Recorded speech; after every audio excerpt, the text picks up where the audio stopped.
अच्छा, एक और भी महदी, मैं चूँकि ये उन्वान है तो मैं इस उन्वान पर बात करना मुनासिब समझता हूँ ताकि जो है उन्वान का हक अदा हो जाए। इमाम महदी अलैहिस्सलाम ऐसी शख्सियत है, मैंने अर्ज़ किया, खुद दावा नहीं करेंगे कि मैं महदी हूँ।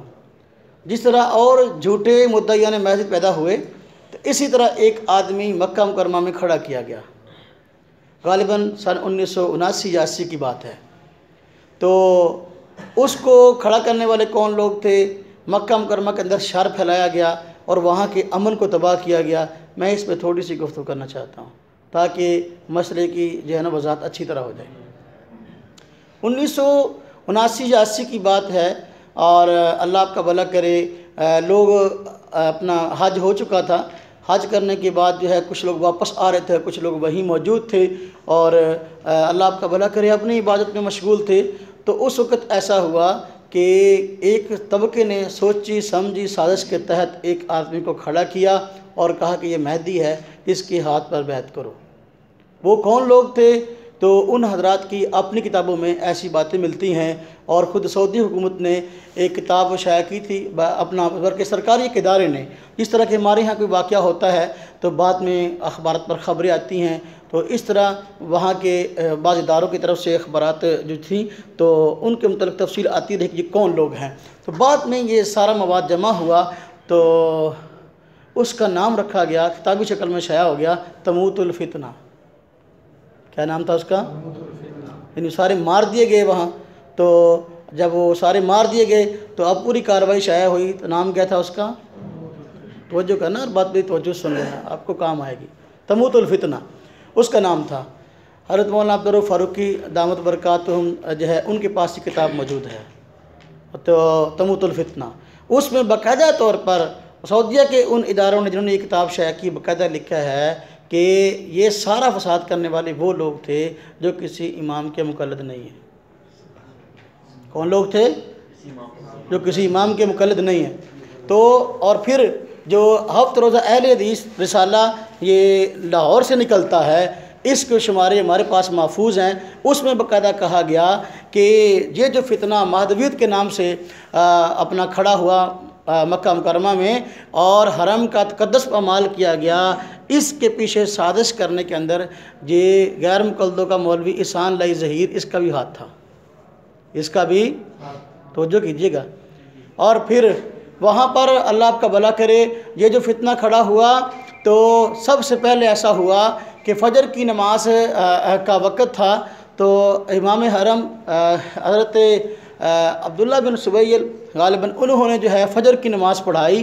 फ़जर की नमाज पढ़ाकर जब सलाम फेरा तो उस वक़्त अल्लाह आपका भला करे एक आदमी ने उनका माइक छीन लिया। इमाम नमाज़ पढ़ाने के लिए माइक लगाते हैं ना, उनका माइक छीन लिया और उर्दू के अंदर तकरीर शुरू कर दी।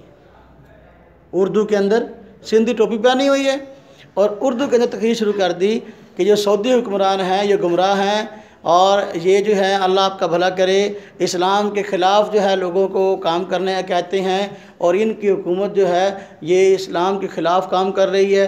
और सारा सऊदी हुकूमत के ख़िलाफ़ तकरीर की और बाकायदा कहा कि हम सब ने मिलकर जो है इनका तख्ता उल्टना है और सब लोग जो है हमारा साथ दें। और कुर्ब क़यामत जिस महदी के आने की खबर दी गई थी वो महदी आ गया है। वो एक लंबे से नाक वाला, लंबी चूँच वाला आदमी वहाँ खड़ा कर दिया और कहा कि ये आदमी महदी है, इसके हाथ पे बैत करो, इसके हाथ पे। गन पॉइंट के ज़ोर पर सोची समझी साजिश के तहत जो है असलहा अब हरम में कैसे आया? हालांकि वहाँ पहरेदार होते हैं, तो असलहा औरतों के ज़रिए असलहा पहुँचाया गया, बच्चों के ज़रिए असलहा पहुँचाया गया। बाकायदा जो रिपोर्ट शाया हुई उसमें बाकायदा तौर पर जो लोग बाद में मारे गए उसमें ख़वातीन भी थी, उसमें बच्चे भी थे जो इस अमल के अंदर शरीक थे और ये लोग भी थे। तो बाहर क्या असलहा पहुँचाया गया। जब वो ये तकरीर कर रहा था उसी दौरान हरम के दरवाजे बंद कर दिए गए और बंद करने के बाद इन लोगों ने पोजीशनें संभाली और पूरे मस्जिद हराम के अंदर फैल गए, हत्ता कुछ मस्जिद हराम के मीनारों के ऊपर चढ़ गए और जो है गन्ने लेकर। तो जो भी कोई आदमी थोड़ी सी कोई इधर उधर की हरकत करने की कोशिश करता तो उसको गोली मार देते। और बाकायदा तौर पर जो है अल्लाह आपका भला करे लोगों को मजबूर किया गया कि ये मेहदी है, उसको बैतुल्लाह के पास खड़ा कर दिया, कहा इसकी बैत करो। गन पॉइंट के ज़ोर पर बैत हो रही है। इमाम महदी अलैहि रिज़वान गन पॉइंट के ज़ोर पर बैत नहीं करवाएंगे, वो राज़ी नहीं होंगे, लोग खुद उनके हाथ पर बैत करेंगे। ये सबसे पहले उसे कज़्ज़ाब होने की यही बड़ी दलील है। गन पॉइंट पर जो है ना वो जो बैत करवाई जाए वो बैत कामयाब नहीं होती, बैत दिल की खुशी से होती है। बात समझ में आई? तो अल्लाह आपका भला करे। तो उस वक़्त ऐसा हुआ कि जो इमाम हरम थे शेख अब्दुल्ला बिन सुबैल तो वो किसी तरीके से वहाँ से बच निकलने में कामयाब हो गए, यानी मस्जिद हराम से। किस तरीके से रश के अंदर या हंगामा राई के अंदर वो जो है ना किसी खुफिया रास्ते से निकलने में बाहर कामयाब हो गए। क्योंकि जब मस्जिद हराम के दरवाजे बंद हुए, गन्नों वाले चढ़ गए और फायरिंग और ये वो, अचानक ज़ाहिर बात है परेशानी तो फैल गई।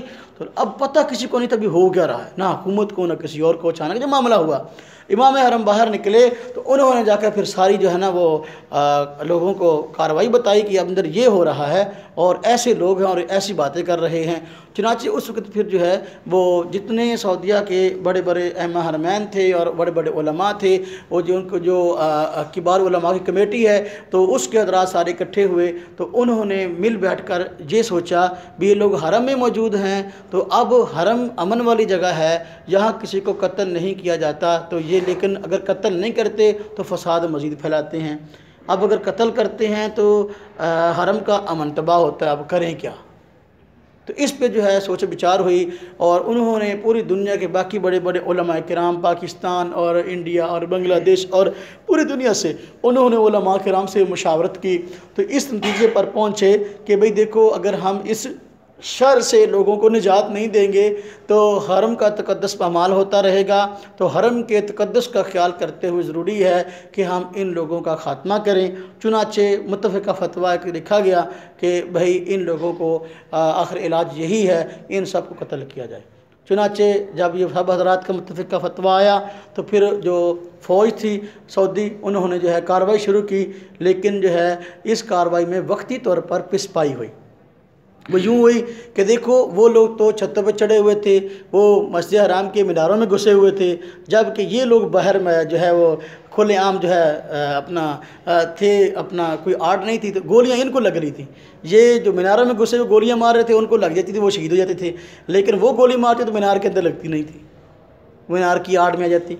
तो इस तरह जो है फिर बड़ी परेशानी का सामना हुआ। तो अल्लाह आपका भला करे, फिर गालिबन उसी दौर के अंदर जो है पाकिस्तान से भी फ़ौज गई थी। फिर पाकिस्तान की फ़ौज गई और वहाँ जाकर फिर कार्रवाई की और फिर जो है ये लोग मीनारों से नीचे उतर कर जो है नीचे भागे और फिर जो है जाकर हम हरम के जो तहखाने हैं वहाँ जाके जो है इन लोगों ने ये घुस गए और वहाँ जाके पनाह ली। तो लेकिन जो है अब दरवाजे बंद थे, तो फिर अब तहखाने में घुस गए, अब कैसे कत्ल करें। अब फिर मसला हो गया था। अब यूँ किया कि उन्होंने अपना अल्लाह आपका भला करे तरकीब सोची कि हरम के अंदर पानी छोड़ दिया। हरम के अंदर पानी छोड़ा, जब वो पानी तहखानों में चला गया तो ऑटोमेटिकली फिर वहाँ करंट छोड़ दिया, फिर वहाँ वो सारे मर गए, वो सारे तमूतुल फितना। समझ आई बात? तो वो सारे मर गए। तो उस तमूतुल फितना किताब के अंदर लिस्ट है बाकायदा कौन कौन लोग थे और कैसा था और क्या था। तो उसके अंदर बाकायदा जो सिंधी टोपी वाला इमाम हरम से माइक छीन कर उर्दू में तकरीर करने वाला आदमी है, वो बदियुद्दीन राश्ती जो गैर मुकल्दों का जमीयत अहले हदीस सिंध का सदर था और उनका पीर झंडा जिसे बोलते हैं, हाँ जी, पीर झंडे का भाई, वो बदियुद्दीन राश्ती, उसका बेटा था नूरुल्लाह राश्ती। कौन था? नूरुल्लाह राश्ती, ये बदियुद्दीन राश्ती पीर झंडे का बेटा। तो ये उर्दू में तकरीर कर रहा था सऊदी हुकूमत के ख़िलाफ़ और ये सरगना था और उन लोगों के साथ मिला हुआ था। तो एक इंटरव्यू मैंने पढ़ा, छपा हुआ है नूरुल्लाह राश्दी का, इसको वहाँ से निकाल दिया गया। फिर बदियुद्दीन राश्दी को, नूरुल्लाह राश्दी तो मार दिया गया ना, उसके बाप को बदियुद्दीन राश्दी को वहाँ से निकाल दिया गया। तो फिर वापस आया, पता नहीं अब क्यों इंटरव्यू लिया, उस अपने आदमी से इंटरव्यू लिया ना कि आप वहाँ रहते थे, ऐसा हुआ, तो फिर आपको क्यों निकाला गया। उसने कोई ख़ास बात नहीं की। फिर उसने कहा कि सुना है कि आपके बेटे ने वहाँ कोई उर्दू में तकरीर की थी, तो अपना उसने बस इतना ही कहा, उसने तकरीर की थी, लेकिन आगे नहीं बताया उसका हुआ क्या क्या नहीं हुआ। लेकिन बाहर क्या उस तमूतुल फितना किताब के अंदर पूरी तफसील है। तो नूरुल्लाह राश्ती उस पर मार दिया गया। तो अल्लाह आपका भला करे। अब आप देख लें 16 दिन तक कितने दिन तक? 16 दिन तक मस्जिद हराम में नमाज नहीं हुई। और वो लोग जो मस्जिद हराम में मौजूद थे वो बाहर नहीं जा सकते थे, बाहर के लोग अंदर नहीं आ सकते थे। जो मस्जिद हराम में लोग मौजूद थे, मस्जिद हराम के अंदर उन लोगों को रख कर बैतुल्ला अपना वाशरूम में जाने की इजाज़त नहीं थी। 16 दिन तक उन लोगों ने पेशाब पखाना मस्जिद हराम के अंदर किया। आज ये लोग हमें कुरान हदीस के नाम पर जो है कहते हैं कि हम बड़े कुरान के अलमबरदार हैं और हम बड़े हदीस के अलमबरदार हैं, जितनी हिदायत हमारे पास है दुनिया में किसी के पास है नहीं है। अब उनका असली चेहरा ये है कि 16 दिन तक मस्जिद हराम के अंदर पेशाब पखाना करवाते रहे।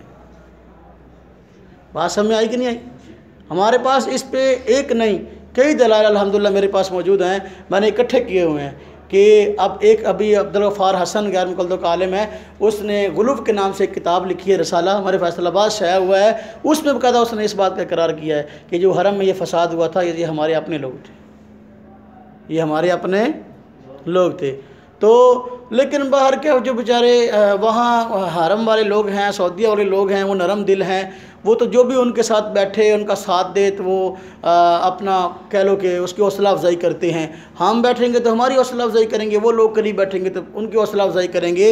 इन लोगों की आदत है पहले से या तो ये हरबा इस्तेमाल करते हैं कि पीछे रहकर साजिशें करते हैं, जिस तरह की इन्होंने करके देख लिया, उसका अंजाम भी देख लिया।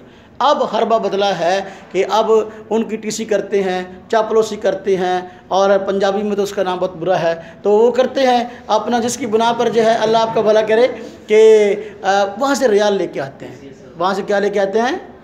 रियाल। बस रियाल की चमक है और कुछ भी नहीं है। अगर देखो उन्होंने साफ़ तौर पे कहा है, हमारी किताब इस पे आ रही है इंशाल्लाह कि सऊदी मौक़िफ़ और गैर मुक़ल्लिदीन, इस पे इंशाल्लाह एक तफसीली किताब अल्हम्दुलिल्लाह हमारी आ रही है, हमने बहुत मौद इकट्ठा किया हुआ है। तो इस पे जो है अल्लाह आपका भला करे, जो मफादात हैं, सिर्फ मफादात की खातिर जो है अल्लाह आपका भला करे, ये सारे ताल्लुकात हैं गैर मुक़ल्लिदों के, हमारे मफादात के लिए ताल्लुक़ नहीं है। अइम्मा हरमैन हमारे पास भी तो आते हैं ना, दारुल देवबंद में भी तो आए हैं ना। तो हाँ जी, अभी हज़रत मौलाना फजल साहब दामद बरकातुहुम के 7 साल पर भी तो आए हैं ना। अइम्मा हरमैन हमारे पास भी आते हैं, लेकिन हम मफादात की जंग नहीं लड़ते। हम किसी से मोहब्बत रखते हैं तो अलल ऐलान, हमारी किसी से नफ़रत है तो वह भी अलल ऐलान। अल्लाह के लिए नफ़रत है, अल्लाह के लिए जो है वो मोहब्बत है, हमारा ऐसा मामला नहीं है। अब वो हज़रात खुलेआम कहते हैं कि हम इमाम अहमद रहमतुल्लाह अलैह के मुक़ल्लिद हैं। खुद मेरे पास ऐसी किताब मौजूद है कि जिसमें जो है उन्होंने खुद लिखा है कि अपना अल्लाह आपका भला करे, इस किताब का नाम है मोहम्मद बिन अब्दुल वहाब के अकायद और अफ़कार जो है उनकी दावत क्या है। तो उस पर साफ उन्होंने लिखा कि हम इमाम अहमद रहमतुल्लाह अलैह के अम्मा मज़हबुना मज़हब इमाम अहमद बिन हम्बल, कि हमारा मज़हब जो है इमाम अहमद बिन हम्बल वाला है। तो किताब के आखिर में लिखा है कि जो हमारे मतलब गलत फहमी थी हमने इसका जवाब दिया है। तो जो आदमी इसके अलावा हमारी तरफ कोई और बात मनसूब करता है उस पर अल्लाह की भी लानत है, फरिश्तों की भी लानत है, सारी इंसानों की लानत है। तो बाहर क्या, अभी एक किताब छपी है सऊदी अरब का अदालती निज़ाम, उसमें बकायदा लिखा है सऊदी अदालतों के अंदर फ़ैसला जो है इमाम अहमद रहमतुल्लाह अलैह के कौल पर होता है। खैर ये एक अलग मौजू है। तो 16 दिन तक मस्जिद हराम के अंदर नमाज नहीं हुई, वहाँ पेशाब और पखाना हुआ। तो आज ये लोग जो हमें दीन का दर्स देते हैं और हमें कहते हैं हमारे पास दीन बहुत ज़्यादा है, जो कुरान और हदीस हमें आता है इनको नहीं आता। तो कुरान और हदीस ने ये कहा है कि हरम का तक़द्दुस पामाल करो, तो झूठा मादी वहाँ खड़ा किया, उसको भी मार दिया गया और फिर ये भी सारे के सारे मार दिए गए। तो ये फितना महदवियत जो आज फैल रहा है, सैयदना इमाम महदी अलैहि रिज़वान की शख्सियत को दागदार नहीं कर सकता। आपके मतलब जो अलामात हैं, आपकी जो शख्सियत है, आपके जो कमालात हैं, आपके जो कारनामे हैं, वो हदीस के अंदर वाज़ेह अल्फाज से मौजूद हैं। वो कोई ढकी हुई छुपी हुई बात नहीं है। आपकी अलामत छुपी हुई नहीं है बल्कि छपी हुई है। छुपी हुई नहीं बल्कि छुपी हुई होती फिर तो शायद की बात करता, हाँ भी शायद ऐसा हो, शायद छपी हुई हैं हर एक बात कि आपने ये करना है, आपका ये नाम है, आपका ये मनसब है, ये जाए पैदाइश है, ये जाए वफ़ात है, ये कारनामे हैं, ये सारे हालात हैं, सारी चीज़ें लिखी हुई हैं, छपी हुई हैं। अब तो फिर आज किसी को परेशान होने की इस पर ज़रूरत नहीं है। इस चीज़ का ख़ास तौर पर ख्याल रखना चाहिए।